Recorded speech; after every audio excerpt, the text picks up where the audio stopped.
And what's going on, guys? Kale here, coming at you with another video. Today we are talking about the Morgan Le Fay Scourge event.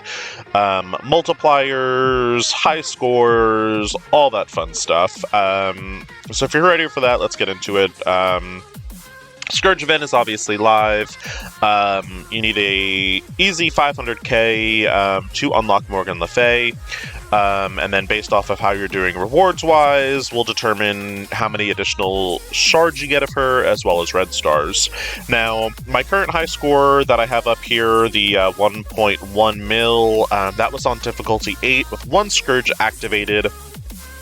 And oddly enough, I actually wasn't able to full clear difficulty 8 with the one Scourge. I was able to get up to the last node and wasn't able to do the last node.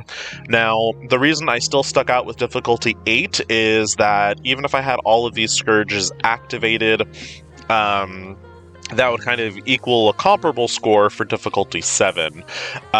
So I think even if you're not able to clear that last node, the highest difficulty you're able to do with Scourges added is probably your better bet. Now, the one Scourge that I did use was this one right over here, and player characters' special abilities cost 1 more energy. And this added a nice little 20 multiplier to the Scourge bonus, and that's how I was able to score what I did. So I want to talk about these Scourges, and which ones make sense, which ones don't make sense, which ones should you use, which ones shouldn't you. And some of that is going to also come down to what difficulty you're running. I think these Scourges become less dramatic for, say, difficulty 7 or even difficulty 6. But on difficulty 8, it is a bit on the challenging side. The enemies hit quite hard. They have pretty good health pools, and so anything that's going to really increase their damage, lower your defense, you're probably going to want to avoid at the higher difficulties. You might be able to get away with these on difficulty 7 or 6, but in difficulty 8, definitely not, and difficulty 8 might not even be possible. Kale is finally now getting to the point of being close to 19 million, so definitely really on that higher endgame level than even, say, Dracarys or Mini. Dracarys is 14.5, and Mini is just shy of 10 mil. So both those two accounts, I'm actually running difficulty 7, and kind of experimenting with Scourges. So I wanted to kind of take a look at these, and I am going to move myself up here just a little bit so I'm not blocking the Scourges, and let's kind of talk about these. So the lower down on the Scourge list you go, the multiplier becomes a lot higher, and obviously with them being higher points, it is more challenging. So this one right here, no help coming, on your turn it's going to basically apply 2 heal blocks to that player character. I don't think you would be able to kind of get through with such a high, handicap, basically. On enemy turn, they're going to gain offense up. Again, at the higher difficulties, this is going to make it almost impossible. They already hit really hard as it is, and having them just have that little extra damage, offense up increases damage by 50%, it's going to be devastating. Again, this one right here, with the gaining ability block, I don't think this is a good one either. Now, this one right here, Power Fatigue 2, I think this one is actually manageable, and I did manage to actually go through, and like I said, I was able to clear up to node 9. It basically just adds 1 additional energy for everyone's special, so if you're taking in characters that have lower specials, I don't think this one becomes as problematic.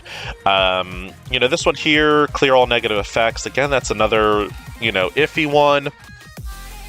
Power Fatigue 1, definitely something to possibly consider. I'm basically kind of testing these Scourges as I go, and what I would recommend is if you're doing these higher Scourge multipliers, try them one at a time. That way you're not wasting as much time. I'd rather kind of play through, a full time. And I would say, honestly, if you can clear up to level 5, which is the Dark Hunter Web Warrior node, if you can clear that, I'd say you can then probably reset and add another Scourge if you want. Or if you're really looking to kind of just slowly build that score, play through. But kind of what I'm doing is if I can clear up to node 5, the next 2 nodes are a bit on the easier side. It's Villains and then Cosmic. Villains and Cosmic I've been finding to be pretty simple. I'd say honestly the really hard nodes are really just 5 and 10. But so that's one we might consider activating. This one here, Dark Rally, again, it's one that's I'd say worth testing. This Trauma one I would definitely say is a no-go for me. This one here, I would say, again, it depends on the difficulty you're doing. At difficulty 8, this makes their health pool really large, and it makes the nodes a lot harder to clear, and for me, this wasn't so good on difficulty 8. It might be okay on difficulty 7 or difficulty 6, but difficulty 8, it definitely was just making the fights a lot more drawn out, and with the fights being more drawn out, my characters were having an increased likelihood of dying, and it just didn't, go so well for me. Same thing with this one. When a player character uses their ultimate, they're going to gain blind. You could maybe consider taking this if all of your teams have someone that cleanses. However, the reason I caution against this one is, again, for nodes 5 and 10, both the Dark Hunters and the Web Warriors don't really have strong cleanse mechanics in their kit. So this is going to make those nodes in particular really challenging. When a character blocks, they're going to apply stun to them.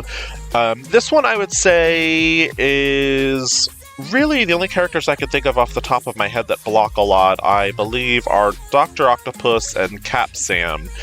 So this might be one to possibly consider.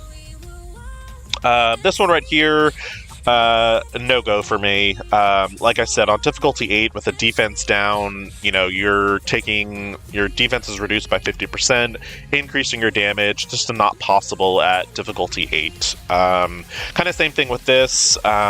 They gain bleed. With the damage the enemy is doing, these bleeds are going to do a lot of damage. This one right here, I've actually thought about attempting. It's definitely on my list to test out. Player character's healing is reduced by 20%. I think this might be a manageable Scourge. It's definitely worth testing. This one over here, when an enemy drops below 50% health, they gain Death Proof. Again, this might be a Scourge worth testing. On spawn, enemies gain immunity. This is definitely not it for me. On a lot of those first turns, I'm relying on blinds, stuns, defense downs, etc. And having immunity for their first turn is just going to make those fights a lot harder. So this Scourge for me is a no-go. Same thing with this one. I can't have the enemy speeding up for 2+ turns. Not on difficulty 8. Just definitely not it. This one here, I thought about it. It's definitely one of the ones I'm willing to test, that they gain Deflect. This one here, Bloating, when any player character dies, the enemy gains 2 ability energy. This one might also be manageable.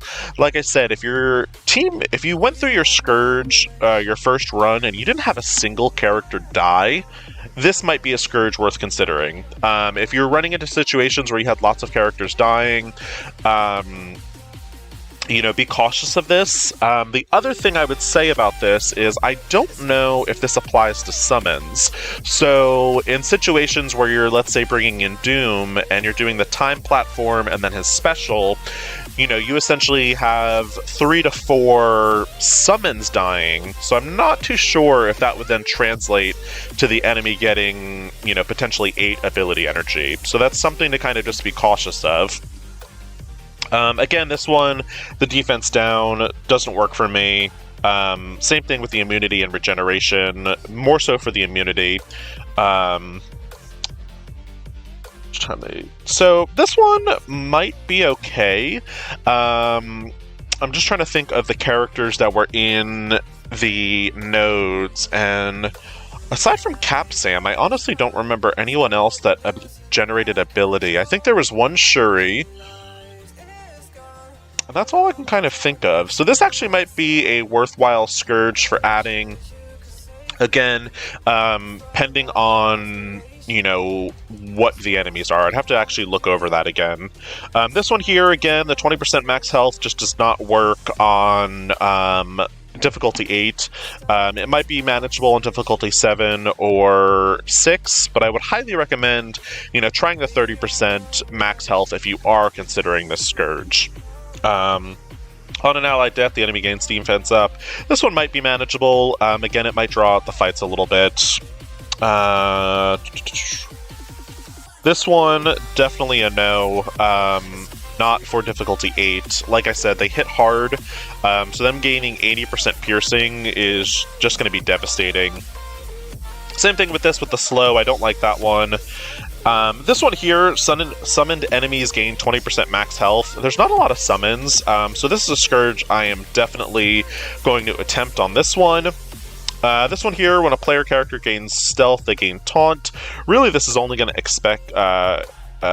affect Miles, so we're going to give that a whirl. And we're going to try it with these 3 Scourges activated, and, you know, kind of what I'll do is I'll see if I can get up to Node 5. If I'm able to clear Node 5, I will then kind of probably quit my run and add a couple new Scourges. So what I'm doing for my heroes, this is kind of who I'm bringing in. We've got Kestrel, New Warriors, and the Eternals, and they've been doing pretty good when I did this run. I've been using Eternals and Kestrel kind of as a backup team for the Cosmic section. Cosmic, I have been using iWatch, and they've been handling that pretty well. Some other things I wanted to talk to, I guess, also about how these Scourge nerds go. If you need to bring in kind of a burner team to kind of just get all these specials taken care of, I think that's okay also. You know, I've played around with that a little bit as well. But with this one, we're just going to kind of... They can normally handle this first wave pretty well. So I don't think a burner team is needed for this first node. Now keep in mind, so again, our stealth allies are going to gain taunt. The summoned enemies are going to gain, I think it was an extra 20% health, and our specials all have 1 additional energy. So we want to keep that in mind when we're talking about cooldowns. So kind of what I'll do is when I get close to the final wave, we will kind of start saving our cooldowns, in particular our specials, if it's a special we need early on. We want pretty much all of our abilities more or less ready kind of at turn 1. So I'm going to kind of nuke this wave down, and once I get them down just a little bit more, we will start kind of saving our cooldowns. I basically am trying to prevent Shatterstar from doing his special over here. Mainly because I don't want him to kind of speed up Polaris. And so we did manage to get that accomplished. I am going to save Dagger's ultimate for the next wave. Basically having a turn 1 blind available is very powerful. We're going to go ahead and stun her because I don't want her, you know, basically giving speed up to Longshot over here. And now that we are down to our final 4, at this point, like I said, we're going to start really saving cooldowns, and I'm basically going to try to basic the way through. The only exception to that, obviously, is I don't want any of these characters dying, which I don't think is going to be an issue here. As you're seeing, they're kind of clearing through pretty nicely. But if I was running into a situation where, like, it looked like someone might die, I would maybe pop Dagger's special, even though it is going to have a much longer cooldown now with that current Scourge activated. But we did pretty good. Everyone is pretty much close to full health. Dagger, or Cloak over here, is just a little bit above 50, but that should be okay. So you saw there, if I were to have no Scourges activated, this node roughly rewards about 122k. So with those multipliers, it did increase the score just by about, we'll say, 6 to 6.5k. And that's really going to help where, you know, if all of our nodes are increased by that, you know, we have an additional 9 nodes in total that we know we can clear. So in theory, this could potentially boost our score by, let's see real fast, roughly by about 58k, almost 59k. So that can really, honestly, make the difference between me placing in, I think I'm like 4,000 right now. That could possibly boost me from 4,000 to top 1,000. You know, it's really going to be kind of a balancing act to kind of figure out what you can manage Scourge-wise and how far you can take things. So like I said, the goal for me is to be able to clear Node 9. I already know I can't clear Node 10, and that's fine.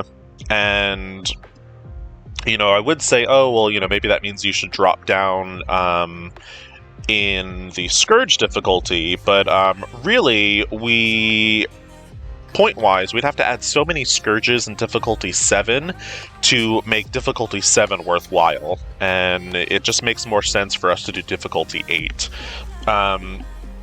So we do have, you know, like I said, we do have most of our abilities ready to go. I want to get this, see if we can clear it. She died. I was trying to get the offense up off Proxima, but she died, so it doesn't matter. We're going to go ahead and target Cap Sam over here. And we do have that blind available, which is going to be really helpful, you know, with Colleen Wing getting ready to kind of do her ultimate over here. It'll stop the heal blocks and the bleeds from going out, which actually Colleen isn't blinded, so we missed that on her. Again, that's kind of one of those RNG things. I might reset the node. We'll see how we do. I am going to wait to use Icarus's ultimate until Maria Hill summons her summons. That way I can kind of get that double tap. Cap Sam is going to taunt over here, which is okay. You know, we're not too worried about it. Oh, she actually did her ultimate over there, which kind of surprising. So this one isn't going as well. So what we actually might do is we are going to quit out of this, and this is kind of where that Dark Dimension component comes in. Very similar to Dark Dimension 3 for those of you that did it like old school wise, where basically you reset the node over and over and over again until you could basically get Phoenix's special and ultimate off, and you know, that was a good run.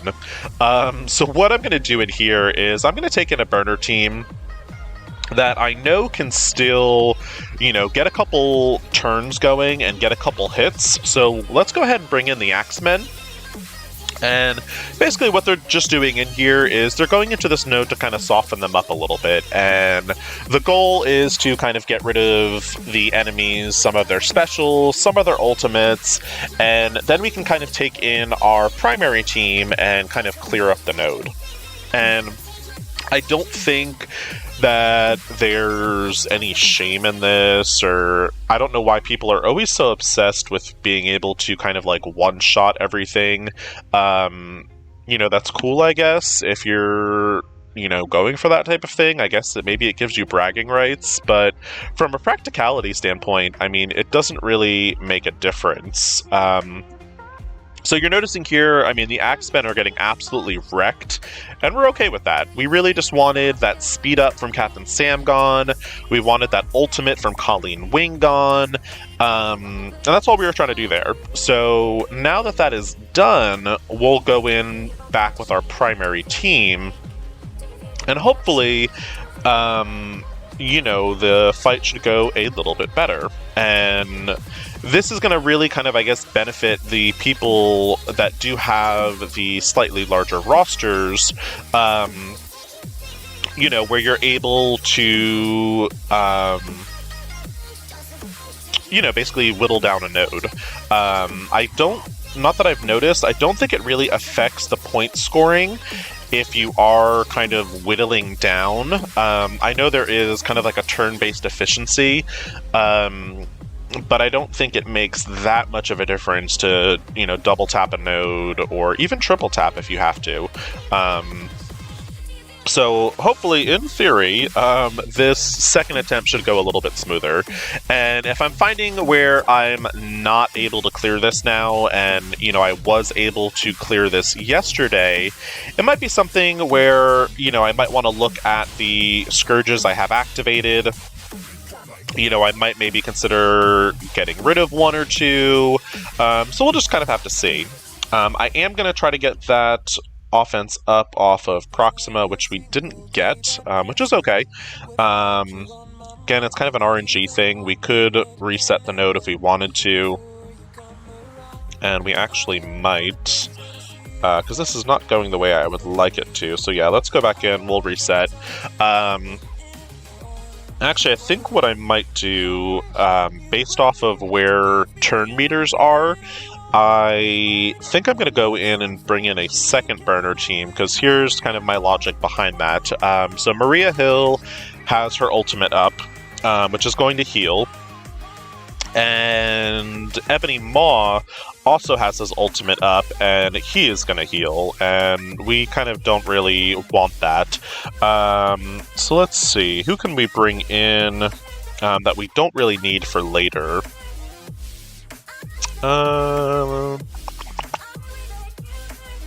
Let's see. I think I'm going to bring in, let's do Phoenix. We'll bring in Fury for some speed up.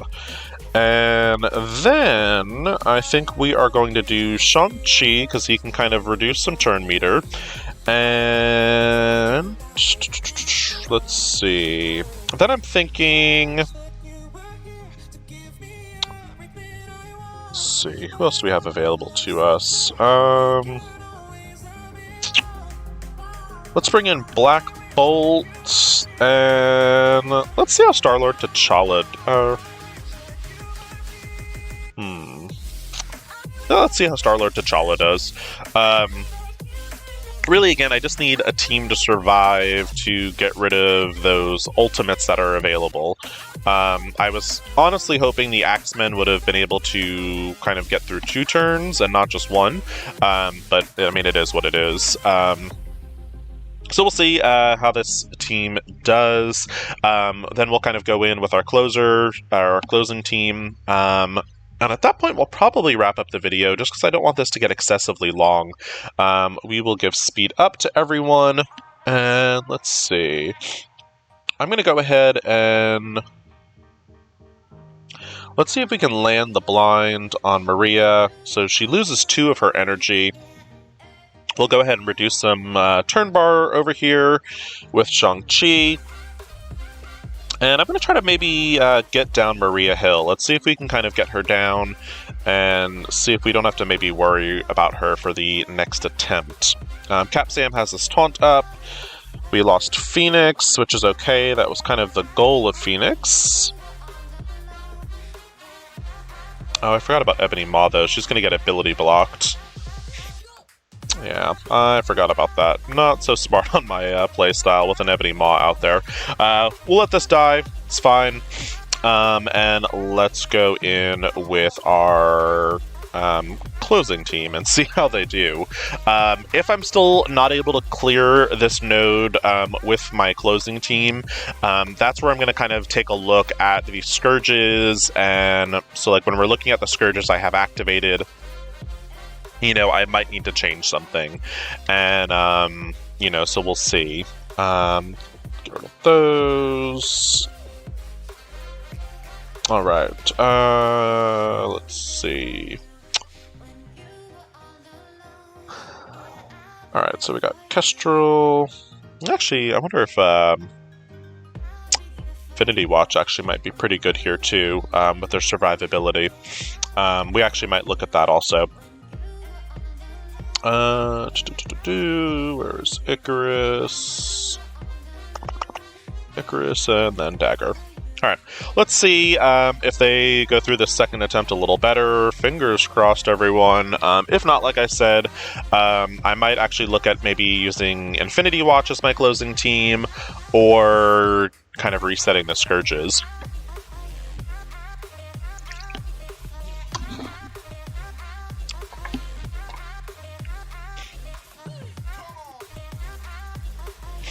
Alright, y'all, so we are loading back in. Alright, so again, Maria Hill is going to be pretty close to her ultimate. I think she's one turn away, because I don't think she took a turn last time. So let's see if we can get her down before she gets that ultimate off. Let's see. Come on, Dagger. Or Cloak, that works for me too. Alright, Maria Hill is gone. Perfect. Alright, now let's go ahead and let's focus on Colleen Wing over here. Sharon Carter is hitting incredibly hard. She basically deleted Cloak over there. Yeah, this is not going well. Let's see. So yeah, I think probably what's going to end up happening, I'll probably quit out of this one yet again, and I might actually take an iWatch. We'll see though. Things are looking a little bit better. And again, I think, you know, this is kind of one of those things where you really are having to kind of play around with. You know, I don't know if I want to let my Eternals die. I might, and maybe take in iWatch basically as my final team. Let's see. Yeah, we'll let the Eternals die. We'll see if we can kind of close this out with iWatch. But so for whatever reason, this might be, I might have RNG'd the first fight incorrectly, where having Cloak at kind of like that 40% or like 50 to 40% might have been a bad idea. Again, it's just something to kind of keep playing with, and it's one thing I definitely will say I do like about this event being 10 days, is it does really give you the time to kind of play around with these events, you know, figure what works, what doesn't work. Actually, I want to say, oh, that's why I didn't use Infinity Watch. I want to say, I think actually for this node, I think originally I didn't use Kestrel, I think I used Deathpool, and I think it went a lot better when I did that first run.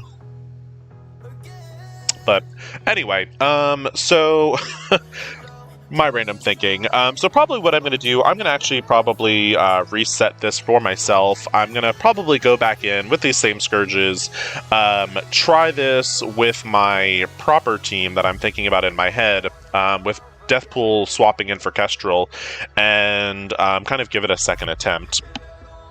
But anyway, hopefully you at least found the information on the Scourges helpful. Like I said, kind of test the waters, play around with things, and hopefully y'all did find this video helpful. And if you did, please like and subscribe. As always, I want to thank you so much for watching. Good luck with the Scourge event. Hope everyone is having a good week. Stay safe and take it easy.